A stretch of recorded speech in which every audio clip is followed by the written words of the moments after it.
하나님 말씀 데살로니가 후서 2장 13절부터 3장 5절 말씀입니다.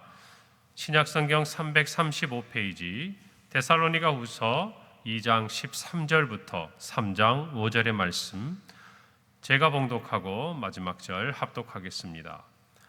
주께서 사랑하시는 형제들아, 우리가 항상 너희에 관하여 마땅히 하나님께 감사할 것은 하나님이 처음부터 너희를 택하사 성령의 거룩하게 하심과 진리를 믿음으로 구원을 받게 하심이니, 이를 위하여 우리의 복음으로 너희를 부르사 우리 주 예수 그리스도의 영광을 얻게 하려 하심이니라. 그러므로 형제들아, 굳건하게 서서 말로나 우리의 편지로 가르침을 받은 전통을 지키라. 우리 주 예수 그리스도와 우리를 사랑하시고 영원한 위로와 좋은 소망을 은혜로 주신 하나님 우리 아버지께서 너희 마음을 위로하시고 모든 선한 일과 말에 굳건하게 하시기를 원하노라. 끝으로 형제들아, 너희는 우리를 위하여 기도하기를, 주의 말씀이 너희 가운데서와 같이 퍼져나가 영광스럽게 되고 또한 우리를 부당하고 악한 사람들에게서 건지시옵소서 하라. 믿음은 모든 사람의 것이 아니니라. 주는 미쁘사 너희를 굳건하게 하시고 악한 자에게서 지키시리라. 너희에 대하여는 우리가 명한 것을 너희가 행하고 또 행할 줄을 우리가 주 안에서 확신하노니. 함께 읽습니다. 주께서 너희 마음을 인도하여 하나님의 사랑과 그리스도의 인내에 들어가게 하시기를 원하노라. 아멘. 바울은 멸망의 아들 적 그리스도의 그 미혹에 대해서 또 나타날 것에 대해서 가르치고 또 경계하면서 이제 택함받고 그 택함으로 말미암아 구원받은 데살로니가 교회 성도들뿐만 아니라 예수 그리스도 안에 있는 모든 믿음의 형제들을 권면하는 또 격려하는 글을 이어나갑니다. 오늘 13절에 보면 주께서 사랑하시는 형제들아 라고 이들을 부르고 있어요. 오늘 저와 여러분도 분명히 알아야 될 것은 하나님이 우리를 사랑하신다는 사실입니다. 이것이 우리 안에 믿어지고 또 이것이 우리 안에 확신이 있으면 우리가 어떤 어려움을 겪더라도 지금 이 데살로니가 교회 성도들이 겪고 있는 모든 이 고난과 더 나아가서 그들을 속이고 미혹해 하는 모든 사탄의 괴계 가운데서도 흔들리지 않을 수 있는 가장 중요한 요소가 바로 주님에 대한 사랑이라는 것이에요. 우리는 어제 말씀을 통해서 우리가 하나님의 말씀을 통해서 분명한 확신을 가져야 할 것을 성경을 통해 다시 한번 확인했습니다. 그런데 이 말씀이라는 부분들이 우리에게 지식적인 부분에서 또 삶적인 부분에서 반드시 필요하다고 한다면 우리의 내면에 있어서 반드시 우리가 간직해야 될 것이 무엇인가 하면 그것은 어떠한 상황에서도 고난 가운데서라도 아니면 형통할 가운데서라도 하나님께서 예수 그리스도 안에서 우리를 사랑하고 계시는 이 부분에 대해서 저와 여러분이 확신을 해야 된다는 것이에요. 오늘 바울이 이들을 일컬어 말하는 것처럼 주께서 사랑하시는 형제들아, 여러분 왜 이렇게 그들을 부르고 있겠습니까? 분명히 주께서 그들을 사랑하신다는 이 사실을 떠나서는 이들이 지금 겪고 있는 모든 미혹과 고난을 이길 수 없음을 잘 알고 있기 때문이죠. 사랑하신 것을 어떻게 우리가 확인할 수 있습니까? 오늘 13절에 보면 우리가 항상 너희에 관하여 마땅히 하나님께 감사할 것은 하나님이 처음부터 너희를 택하사 성령의 거룩하게 하심과 진리를 믿음으로 구원을 받게 하셨다 그랬어요.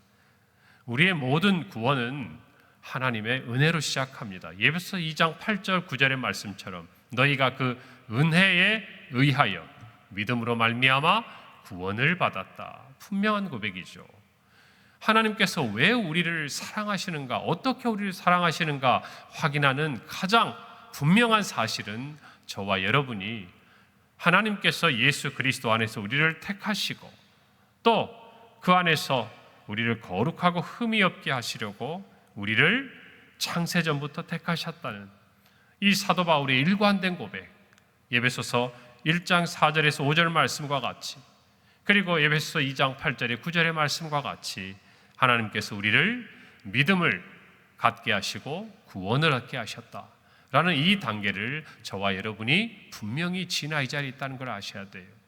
그러니까 우리가 하나님의 사랑을 확인할 수 있는 가장 중요한 것, 우리의 몸의 아픔 가운데 하나님의 치유의 역사, 또 우리의 경제적으로 어려운 가운데 하나님께서 공급해 주시는 은혜, 또 우리가 정말 간절히 소원하는 것들 이루어 주시는 하나님의 응답, 이 모든 것도 하나님 우리를 사랑하시는 증거지만 정말 우리에게 변함없이 하나님이 사랑하신다는 완전한 증거는 바로 우리를 죄와 사망의 권세 가운데서 은혜를 베푸시고 택하사 구원하신 이 사건을 통해서 하나님 우리를 사랑하신다는 그 믿음과 생각은 흔들리지 않아야 한다는 것이에요.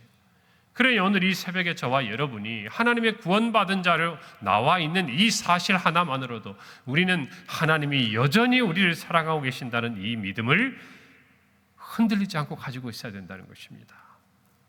여러분, 제가 한번 여쭤볼까요? 여러분, 하나님이 여러분을 사랑하신다는 것을 믿고 있습니까? 아멘, 그럼요. 다른 것으로 확인한다고 하지 마세요. 우리가 하나님께 섭섭해질 때는 이럴 때죠. 하나님이 내 기도의 응답이 더디시고 또 내가 원하는 걸 주지 않으시고, 여러분, 그러나 그것을 통해서 우리가 하나님의 사랑을 확인하는 것이 아니에요. 우리의 구원을 통해서 그 누구도 예수 그리스도 안에 있는 하나님의 사랑에서 우리를 끊어낼 수 없다는 것을 분명히 아셔야 돼요. 할렐루야. 이것을 가지고 있으면 요동하지 않는다는 것입니다. 15절 말씀에서 바울은 이야기합니다. 그러므로 형제들아, 굳게 서서 말로나 우리의 편지로 가르침을 받은 전통을 지키라 그랬어. 너희가 이 사랑을 받았으니, 이 택함을 받고 이 은혜를 받고 있으니 마땅히 무엇을 해야 할 것인가? 첫 번째로 굳건하게 서라는 것이에요. 이 말씀의 원어적인 의미는 그러므로 형제들아 굳게 서라, 그리고 굳게 붙들어라 라는 뜻이 있어요. 여러분, 붙잡을 것이 있어야 굳게 설 수 있어요. 우리가 시내 버스를 타거나 이렇게 버스를 예전에 타고 보면 갑자기 브레이크를 밟거나 이렇게 멈출 때 있잖아요. 여러분, 그럴 때 우리가 이 안전문 고리를, 손 고리를 잡고 있어야 흔들리지 않지 않습니까? 가만히 거기서 서서 관성의 법칙을 버티려고 하면 어느 정도는 버텨도 그 다음에는 어때요? 앞으로 한두 걸음 밀려가잖아요. 우리가 정말 굳게 서기를 원한다면 무엇인가 굳게 붙잡을 것이 있어야 돼요. 그것이 무엇입니까? 오늘 바울이 이야기하고 있어요. 우리의 편지로 준 가르침이에요. 여러분, 그것을 통해 받은 전통을 굳게 붙잡아야 한다는 것입니다. 여러분, 여기에 나와 있는 전통, 우리 이전 개역 개정 성경에는 유전이라 그랬어요. 그러면 좀 더 익숙하시죠?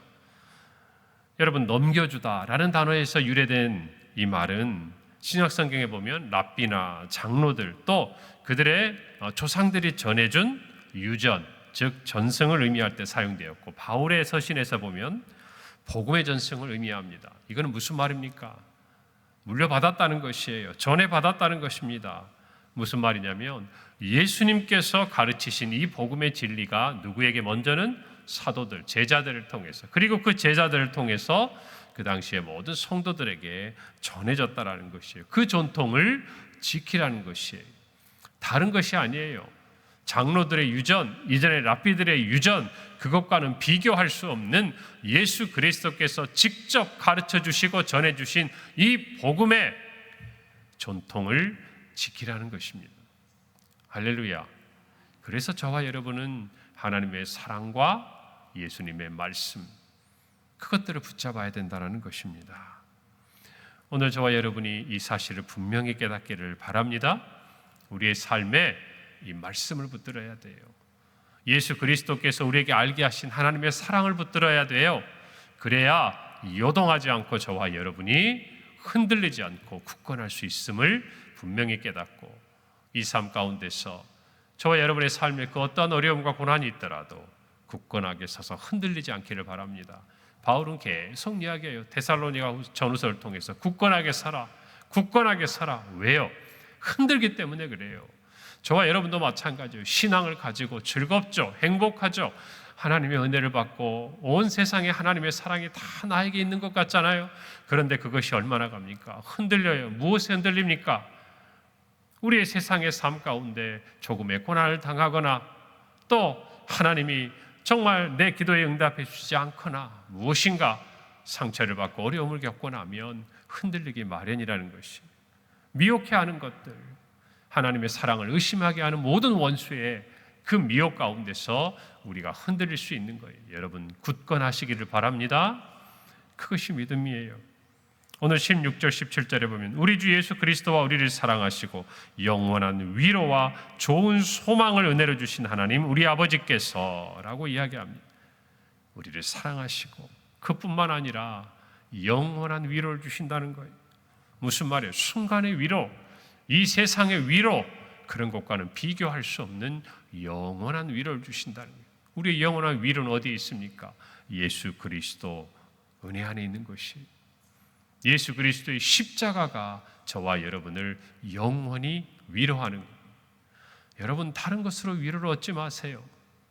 우리가 다른 것으로 사랑을 찾으려고 하지 않아야 하는 것처럼 우리의 삶의 진정한 위로는 위로부터 오는 겁니다. 하늘로부터 오는 거예요. 아멘입니까? 그걸 깨달아야 돼요.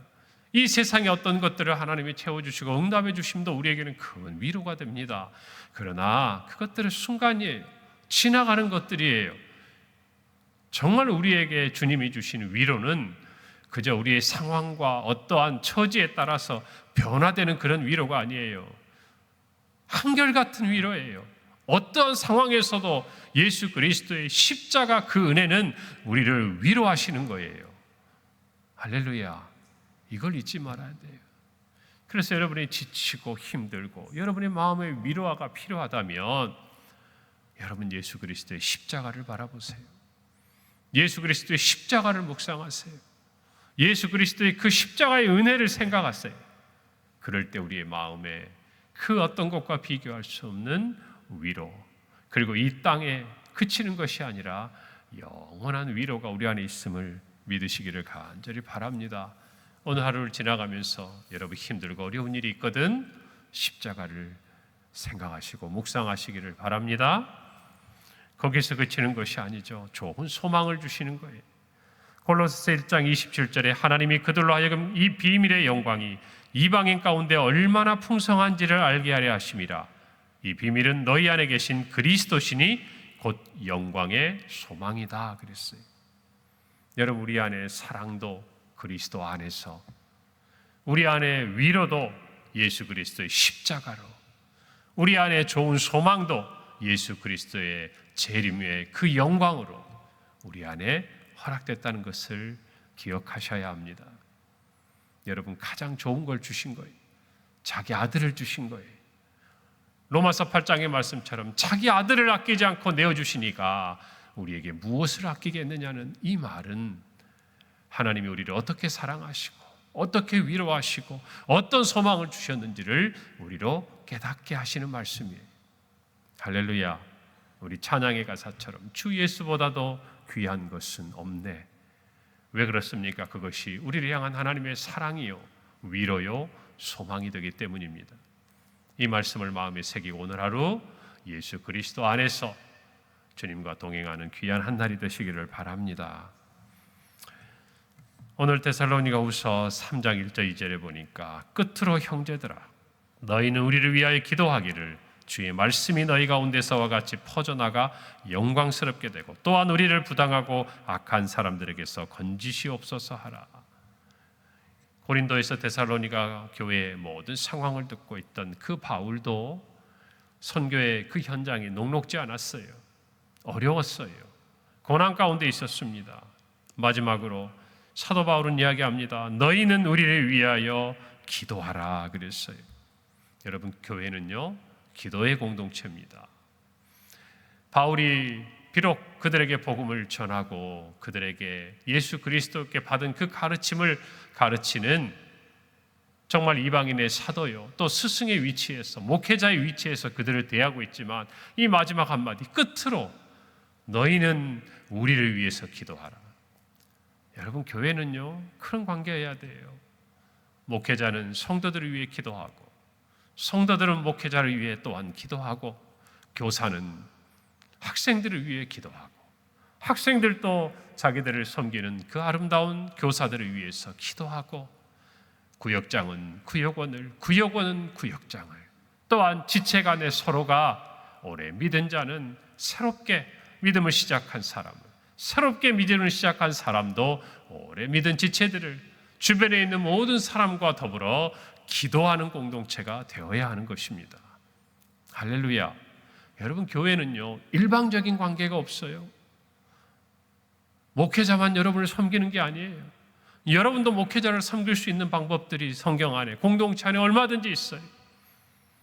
부흥회를 앞에 두고 제가 여러분이 믿음을 정말 그 그릇을 준비하고 우리 성도들에게 은혜와 치유의 역사가 일어나기를 소망하며 사모하며 기도하듯이, 여러분들은 또한 이 강단에 서시는 강사 목사님과 이 모든 사역을 앞서 섬기는 저와 모든 교역자들, 우리 당회원들을 위해서 기도해 주셔야 돼요. 모든 관계는 그와 같은 것이에요. 그래서 교회는 기도의 공동체가 되어야 돼요. 구역장도 기도하지만 구역원들도 구역장으로 우리를 섬기는 정말 그 구역장을 위해서 기도하는 그러한 구역이 돼야 돼요. 할렐루야. 그런 모든 서로 기도의 교제가 풍성한, 그리고 그렇게 기도해 달라고 이야기할 수 있는 우리 모든 평강의 성도들의 교제가 되기를 간절히 바랍니다. 서로를 위해 기도할 때 모든 거짓의 미혹과 시험에서 서로를 지킬 수 있고 교회를 지킬 수 있는 것이, 여러분 그것을 깨달으셔야 됩니다. 바울이 데살로니가 교회에 요청한 기도 제목이 무엇이었나요? 주의 말씀이 퍼져나가 부당하고 악한 사람들에게서 자신들을 건져주기를 기도해 달라고 이야기했어요. 복음의 길이 쉽지 않아요. 고린도에 갔더니 너무너무 악한 영적인 싸움이 있는 거예요. 내가 복음을 전파할 수 있도록 너희에게서와 같이 힘있게 전파되도록 기도하고 부당하고 악한 자들에게서 나를 건져주시기를 기도해라. 어려움이 있다라는 것이죠. 그러니까 어때요? 바울은 끊임없이 그 자리에서 데살로니가 교회 성도들을 더 간절히 생각할 수밖에 없고, 데살로니가 교회 성도들은 그 바울의 어려움들을 깨닫고 같이 기도할 수밖에 없는 거예요. 그러면서 교회가 다시금 회복되어지는 것이에요. 그러고 나서 그는 이렇게 말합니다. 믿음은 모든 사람의 것이 아니니라. 주는 미쁘사 너희를 굳건하게 하시고 악한 자에게서 지키시리라. 지키시리라. 신실하신 하나님께서 너희를 지키시리라. 그는 데살로니가 교인들에게도 이야기했지만 또 한편으로 자기 자신에게도 이야기하고 있는 것이, 사랑하는 성도 여러분, 우리 평강교회가 금번 가을 특별 부흥회를 앞에 두고 하나님이 주시는 분명한 말씀의 은혜를 받아 누릴 줄 믿습니다.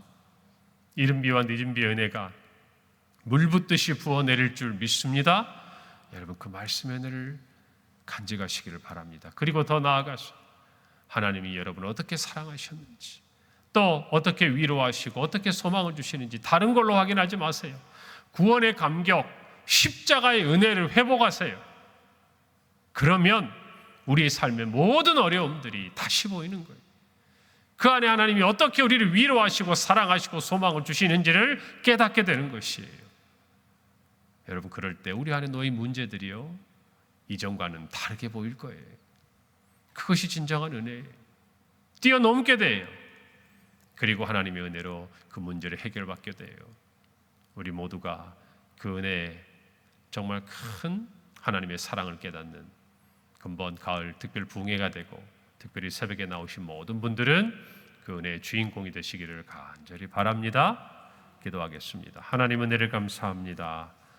바울의 정말 이 권면처럼 우리를 택하시고 우리를 구원하신 주님의 은혜를 감사합니다. 굳건하게 서게 하시고 하나님의 사랑과 위로, 그리고 그 소망을 예수 그리스도의 십자가 안에서 다시금 깨닫게 하사 참으로 서로를 위해 기도하며 또한 각자와 또 교회를 굳건하게 세워가는 우리 모든 평강의 성도들 되게 하시고, 이들의 삶에 주님을 향한 간절한 기도에 주님이 응답하여 주시옵소서. 감사드리고 예수님 이름으로 기도합니다. 아멘.